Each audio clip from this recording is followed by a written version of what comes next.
Hey you guys, what the fuck is up? It's me, Gal Gadot, and no, I'm just kidding. It's me, you guys, ARIAJAE, and I was wondering, did you see Wonder Woman 1984? Because that's what we're gonna be talking about today, you guys. Wonder Woman 1984 is available to stream on HBO Max. This movie is about 2.5 hours long, and it was directed by Patty Jenkins. You guys, if that name sounds familiar to you, it's because Patty Jenkins is the woman that directed the first Wonder Woman movie. I'm so glad that we have the same director back for the second film. I'm so glad that we have a female director, and I think it's so important that she's back for the second film because we want the shits to be consistent, you guys. So I wanted to go ahead and talk about the movie and talk to you guys about some things that I really liked and some things that I did not like. But before we go ahead and get started, go ahead and feel free to subscribe to my channel, you guys. Feel free to give this fucking video a like because that shit is free. It don't cost nothing. Because look at this. Like, I'm serving you like thought of the mascara, you guys. Like, that deserves a like. Like, I was the Amazon that like when they was leaving all the men behind, I was like, well, maybe we could bring a few. But with that being said, you guys, let's go ahead and jump into it and start talking about Wonder Woman 1984. You guys, the movie starts off pretty fucking hot. We open up wearing the mascara. It is the Olympics, girl. It's not really the Olympics. It's like this obstacle course gauntlet thing going on. And let me just say, the visuals, baby, are fucking stunning. They're doing a thing. I feel like I'm right there in the mascara, baby. You guys, we meet our young ingenue, a little itty bitty baby Diana, played by Lily Aspel. Y'all, usually I do not like children actors, but this little girl was giving it to me. She was competing in this gauntlet, girl. Nobody was finna stop her. She was giving it her all. She was on the horses. She was doing the challenges, baby. And when she got robbed of that fucking victory, I felt it. I was with her with the emotions. They disqualified the bitch because they said she was cheating. I think what she did seemed like it should have been in the constitutes of the game. But alas, I'm not in charge of the gauntlet. You guys, this scene is shot so well. Some of the CGI looks a little wonky to me. For example, the rope, just the swinging, it looks off in the beginning of these scenes. But besides that, everything is visually stunning. I know that the horses must have gotten paid good money to be in this movie, girl, because every shot with these horses in it is spectacular. You guys, within this gauntlet, seeing her lose, we get the premise of our whole movie. It's about truths and lies. It's kind of about that give and that take, you guys. It's not always about getting what you want. Sometimes it's about the journey. And so basically, they set us up with that for the first few scenes.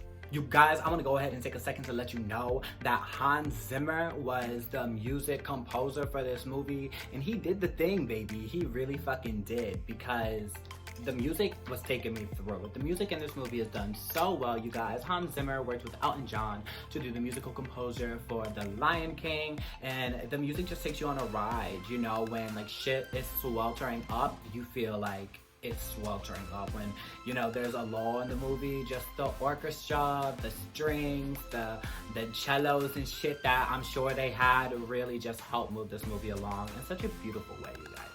You guys, this gauntlet was a really great way to open us up to this movie. It like instantly pulled me in. Like, I was like, I want to compete in the gauntlet. Like, I'm probably not gonna make it far, but I still want to try, you know. Also, something I really love about this scene, and something that you'll notice in the first Wonder Woman movie, is that all the Amazonians, unlike me, baby, are like covered. Like, these girls are actually ready for battle. That really comes from the costume designer. And you guys, Lindy Hemming was the costume designer for this movie. She was also the costume designer for the first movie. I just think she did such an amazing job with showing these women battle ready. Throughout the movie, I also feel she does such a good job in showcasing that these women are so sexy, even though they're mostly covered throughout the whole movie. There's not a lot of skin being shown, and I think that's great. You know, I think you can really tell that it was a female costume designer working on these things, and you can really see, once again, that it was a female director that brought these people in to think about these things. So you guys, after the gauntlet scene, we fast forward to 1984, where we meet Wonder Woman as she is saving a mall that is being robbed for precious historic artifacts.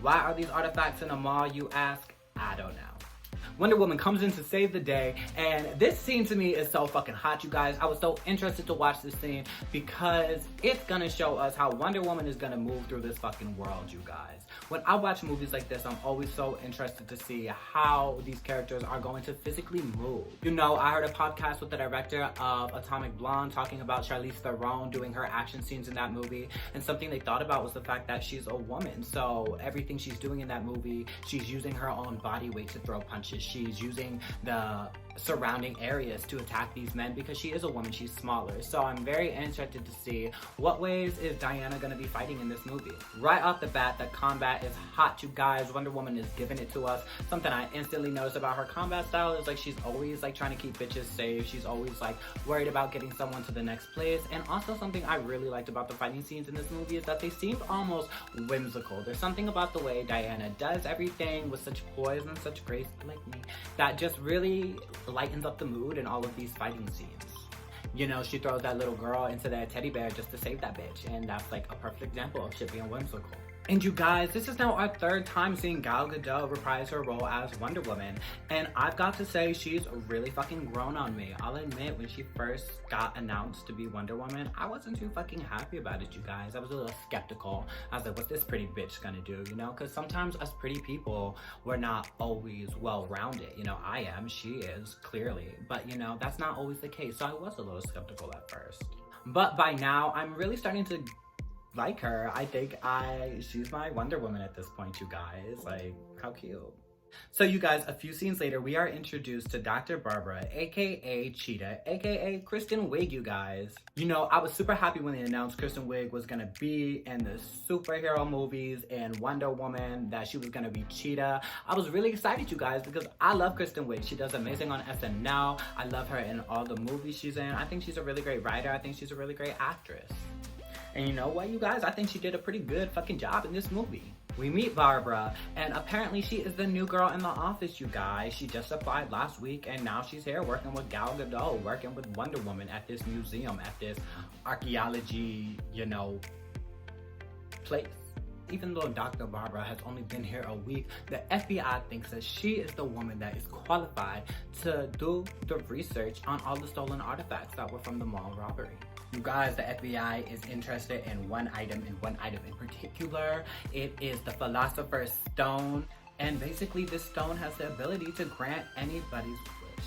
Now, at this point in the movie, our girl Diana wishes for her man's back, which I think we can all relate to. Like, I doubt she's been getting dick down. You know, she's missing her mans. She wants them back. And then the girls decide that, you know what? They've put in enough work today. I think it's time to go to dinner. They go to dinner. The girls go to dinner and they discuss their past, they discuss what it's like to be women. And at this point in the movie, you know, Gal Gadot is really giving it to me with her acting. Her eyes are so engaging, you know, everything she's doing in the scene seems really right. Good for you, Gal. This was when I was like, oh, my girl been taking some acting classes or something, because she was acting real good. You guys, after dinner, it is time for Kristen Wiig to get back to the office. She's gonna do some more work tonight. But you guys, on the way back to the office, she gives food to a homeless man. Yay for that. But then immediately after, she is attacked by a drunk and belligerent man. But do not worry, because Gal Gadot, Wonder Woman, is here to save the day. She comes out of nowhere, saves Kristen Wiig, and is like, girl, get home safe. At that moment, they split up ways. Thought that was a little weird. I was like, I feel like maybe there should be a buddy system in place. Like, that dude is still just right over there. Like, maybe walk home together. But Kristen gets back to the office just fine. And once she gets back to the office, she decides to use the stone to make her one wish, which is that she wishes she could be just like me, like Wonder Woman. Because she wants to be strong, she wants to be special, she wants to be an independent woman, and her wish comes true, you guys. So you guys, at this point in the movie, it's like a new day in the office, and there is a new man up in the office. His name is Maxwell Lord. Maxwell Lord is being played by Pedro Pascal. I have not seen him in anything else, but I love to do this thing where in my mind, I'm like, who would I cast as this role? And honestly, you guys, I don't know if you've seen the show Jane the Virgin or not, but the father from there, the man that plays Rogelio de la Vega, Jaime Camille, I thought would kill this shit. I thought he would eat it up. The whole time I was watching this man, I was like, this guy would have been much better. But I digress. Maxwell Lord is now in the office, and he's like aggressively hitting on Kristen Wiig, but she's like into it, you know what I mean? Like, her wish has come true. She's like a bad bitch now, and people are into it. Like, she's getting all the love, she's getting all the attention, and finally people are throwing some dick her way. You know, Gal comes to work and she's like, yo, what's up? Like, what's going on with the stone? Like, is it still good? It's still working, everything? Homegirl's like, yeah, of course. But you guys, unfortunately, it turns out that the only reason that Maxwell Lord is trying to throw dick is because he himself is actually after the Thunderstone or the Evolution Stone, whatever, also. The stone that grants your wish. Turns out homie is broke. He's supposed to be this big money oil man. He's flat fucking broke. There's no oil. He's not striking any of it. And he is trying to get his hand on this stone to change all of that, baby girl. But you know what? Nothing gets past our girl Wonder Woman because she discovers that this man is really only trying to get his hands on this stone. She is on her way to tell Kristen Wiig, who's now at this like work party. Like, they have this work event and they're like, oh, we gotta go to this party. So like, you know, Kristen Wiig shows up in this black dress, you know, Gal Gadot is there in this white gown, both gorgeous dresses. And this scene is very fucking interesting because like, Wonder Woman is on a mission. She's trying to get to Cheetah. She's trying to get to Kristen Wiig. She's trying to get to Dr. Barbara because she needs to find out what's going on with the stone. Because this evil man is trying to get the fucking stone. But it's so hard for Wonder Woman to get anything done because this whole party, she's being like catcalled and followed around and men are like, let me buy you a drink. Like, can a woman just get through a fucking room without being like harassed? So you guys, finally Gal Gadot has enough of it. This one man is like harassing her so much. She's like, I don't even know you. But it turns out, you guys, she did know him. It was her ex-boyfriend. Her wish has come true. He is back from the dead in some random man's body here at this party. It's Steve Trevor, you guys. In case you didn't see the first Wonder Woman movie, Steve Trevor is the man played by Chris Pines that falls in love with Wonder Woman. That's her love interest. He dies in the first movie. Spoiler alert, dies in the first movie, blows up in the container. But you guys, he's back. He's back. He's in some random man's body. This was kind of like an issue for me throughout the whole movie because like this man had a life. Like, did this man have to call out from work? You know, he just stole some man's identity and everybody rolled with it. Like, Gal Gadot did not question it after that, baby. She gets distracted, you guys.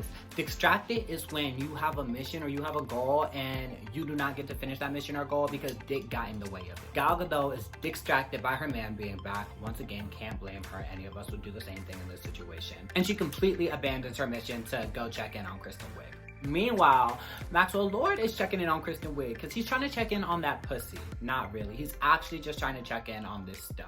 At this party, Kristen Wiig is in her dress. He's like hitting on her, doing the thing like, hey, shawty, let me get at you. So of course, they go to her office. They start making out or whatever. And of course, the stone is like right on her fucking desk. Like, you have this FBI artifact and you're just leaving it willy-nilly on the fucking desk. Maxwell Lord takes it. She gives it to him, actually. He's like, can I borrow it? She's like, sure. Like, who are you to just give away this evidence, girl? So she gives Maxwell Lord the stone and he runs back to his little office. I'm assuming it's like in downtown or something. The studio, the building, the rental space does not look that cute. He gets back to his office and we finally get to learn his plan. His plan is to use his one wish to turn himself into this fucking stone. Seems a little fucking redundant. I feel like we've seen this before done with Jafar from Aladdin. You know, this whole wish thing very much gave me like the genie, like, But whatever. Also, I feel like it's super important to like mention that Maxwell is like a really bad dad. Like, he has a short temper. He does not remember that he has his sons on the weekend, even though like he's trying to take over the world. Like, I get it, you know, like conquering the world, but also like pick up your son, man. Just a bad guy. So of course he makes his wish and he turns into the stone. I will say the moment of him turning into stone was really weird. His acting choices there were all over the place. It was kind of like he was like nutting or having an orgasm. It just didn't work for me. It was a really cheesy moment. It could have been done differently. But now that this man is the stone, he is off to Cairo, baby. He's going to Cairo because he is on his way to make some shady ass oil money trade deals, you guys. He now has the power to grant any fucking wish. Our villain is finally here. I don't think he gets a villain name. I'ma call him Genie Bobini. Genie Bobini is now in full fucking power. He uses his ability to make anybody make a wish. Come on, Make-A-Wish Foundation. And so he's off to Cairo to make these shady oil money trade deals, baby. You guys, after having a romantic night with Chris Pine in another man's body, it is finally time for Wonder Woman to get back on track. She's realizing, hey, I think I was doing something before I jumped on this dick. They find out that Maxwell is on his way to Cairo. So, of course, they need to follow after him. But before they do that, you guys, they need to have a really cute montage where we see that Chris Pine is now here in the future. He doesn't know what things are like. You know, for a movie to be called 1984, it was not a good time frame movie. There were really no elements of it being in 1984 besides this moment where it's just Chris Pine trying on like cute little 80s clothing. He goes to a few places and it's like, oh wow, technology. But that don't work for me. You guys, they finally have Chris Pine dressed up and it is time for them to go to Cairo, baby. So Wonder Woman takes it upon herself to take her boyfriend and go illegally steal a plane. I guess because she has superpowers, she thinks that it was okay for her to break the law. But I'm gonna say it was done in like the better means of justice or whatever, but like honestly, like she just stole a fucking like jet, you guys. She stole a fucking plane. She didn't ask anybody. She didn't even tell her boyfriend that they were stealing it. At this point in the movie, we see them fly away in this jet and we find how she comes across her invisible jet. She turns this whole fucking jet invisible, you guys. Felt really random, felt out of nowhere, but I will allow it because we get this really cute scene where the two of them are flying in this jet. All of a sudden, it's the 4th of July. Everybody had just forgotten up until this moment. It's the 4th of July, so we get to see all these fireworks. The only reason I'm letting this slide is just because the visual effects of this moment is cute, it's hot, it's nice. While Gal Gadot is on her way to Cairo, Dr. Vibra is not having such a fucking hot time here back in the city. You know, Cheetah's out and about and she's running, she's exercising, and once again, such a great element in the movie. As she's running, all these men are catcalling her like, hey, yo, baby, come over here. Such a good, like, job on the female director's part, because this is something I feel like that happens to women all the time, is that they are harassed and catcalled. Like, straight men, if you are watching this video, shut the fuck up. But as she's out on her jog and she's being catcalled, she is catcalled by the man who tried to attack her nights prior. What are the odds? And you guys, this is the part in the movie where we really start to see Cheetah come into her own as a villain for the movie. And I really like this scene. It reminded me a lot of the shows that I'm watching right now. Right now, I am actually currently watching My Hero Academia. And I also really like the show The Boys. What I really like about these shows are they are shows about superheroes that put them in a more human scenario. And I think it's so easy for this woman to become a villain. Because what? She's defending herself against some asshole that's trying to rape her. Now she's a villain. But it really showed like a lot of character growth. It really showed how a moment like that can really define like the dynamics for a character moving forward. Something I also thought was so interesting about this scene is that there's no whimsy in it. That whole area of whimsy that Gal Gadot brings, Cheetah does not. Her shit is intense, it's dark, and I wish that we actually would have gotten a lot more of it in the movie. Cheetah is not featured enough in this movie, I will say. But the scene she is in, she brings like a really good dark balance, which was interesting to see Kristen Wiig bring, being that she's known for her comedy. You guys, Chris Pine and Gal Gadot finally get to Cairo after homeboy has made some shady ass deals. They catch him on his way back and a car chase ensues, you guys. It's really fucking hot. We see Gal get out the fucking car. She's like running super quick. Oh, wow, I look just like her, you guys. It's crazy. This was a part that, once again, it really showed Wonder Woman's combat style, how all of those things were really brought into place. The whole time she's fighting, you can just tell that her main focus as Wonder Woman is just to keep everybody safe, even the villains that she's fighting, you guys. Her constant, like, top priority is just, like, everybody's safety. She doesn't like to hurt anybody. She's not trying to fuck anybody up. She's not even trying to get hurt herself. She's not, like, trying to be indestructible bitch. And it's really showcased well throughout this next combat scene, throughout this car chase scene. She rips a fucking steering wheel out the car and she's like, the brakes still work. Like, brah! Like, that's hot. Unfortunately, Gal Gadot does not catch our villain in this scene. Of course, the movie would be so short then. It wouldn't be 2.5 hours long if she caught him there. But she is super fucked up after this fight, you guys. Like, our villain gets away and she's kind of banged up. For the first time, we're seeing Wonder Woman bleed. This is where we find out in the movie that every wish that you make has a double-edged sword kind of situation to it, you guys. They refer to it as like the monkey claw situation, where you get what you wanted most, but you lose what you valued most. So because Chris Pine is back, because she's getting dick on the steady again, her powers are disappearing, you guys. Now that they figured that out, they know that they need to get back to America. They need to get back to the office so that they can check in with Barbara about what's going on with the stone. They get back to America, everybody regroups, and they come to the conclusion that to get everything to go back to normal, everybody just needs to relinquish their wishes. It's easy peasy lemon fucking squeeze, you guys. That's all anybody has to do, but Cheetah said fuck that noise. Kristen Wiig is not trying to get back her beauty. She's not trying to get back her popularity. Like, she has a lot to fucking lose here. She runs off. She like disappears. She's like, I'm not with the gang shit. You guys, Wonder Woman and Chris Pine go after our villain who is currently at the White House making some more shady ass deals. They catch up to him at the White House and a chase ensues, you guys. Wonder Woman is hot on that ass and Chris Pine is doing his best to help. But it isn't until Kristen Wiig, aka Cheetah now at this point, who is finally showcasing her superpowers, moving super quick. It's all done very well, is here to beat Wonder Woman's ass. We get a really cute fight scene where they kind of showcase how Cheetah does not give a single fuck about anybody and how Wonder Woman is trying to save every single person the whole time. It's like a real cute, like, look how evil you're becoming moment, and we like it. It's a really good fight scene. In the scene, once again, we see Wonder Woman non-stop just trying to save bitches. Everyone that Cheetah is like smacking off, Wonder Woman is like lasso save, you know, all of that cool shit. And it's a really good fight scene between them. Once again, I just wish there would have been so much more of this, but because Wonder Woman is sick, you guys, she gets her ass beat. She gets that shit laid to her. She gets that ass sent packing back to the mascara. Kristen Wiig lays out that ass and she's basically like, hey yo, don't fuck with me. Like, you're not gonna win it. Stay here. Stay here. Think about your choice. Kristen Wiig runs off and she ends up joining up with Maxwell Lord, and now they are villains together. They are off to this secret location to broadcast Maxwell Lord all over the world so that he can use his power on everybody at once so that he can be unstoppable.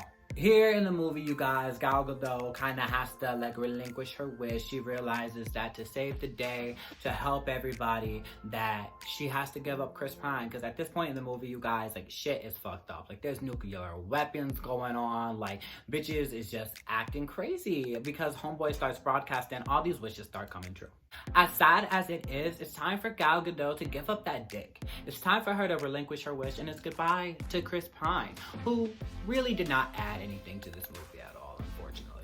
As she runs off, she takes to the fucking skies, you guys. It is time for us to finally see Wonder Woman fly.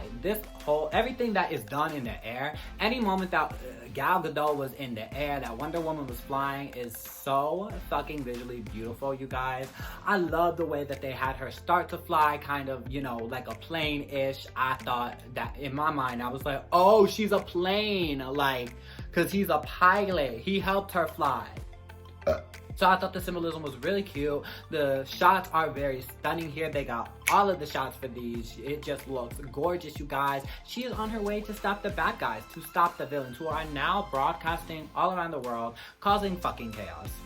As Wonder Woman swings from lightning to lightning, like we saw in that fucking trailer, shit was fucking hot. She finally arrives, and who is outside holding down the fucking fort? Bitch, it's Kristen Wiig, it's Cheetah, and it's time for a boom boom rematch, baby, because now Diana is back at full power. And not only that, but she also has this badass suit, you guys, that was apparently a previous Warriors suit that held back like a man when the women fled off. A bad bitch if I ever done seen one, and Diana is in the suit and she looks amazing, you guys. This is another great example of like great costuming. We can see here that this outfit is so hot, it's so dope, it's amazing, and she is covered head to toe, you guys. This is some armor, and that's what I want to see on a bitch.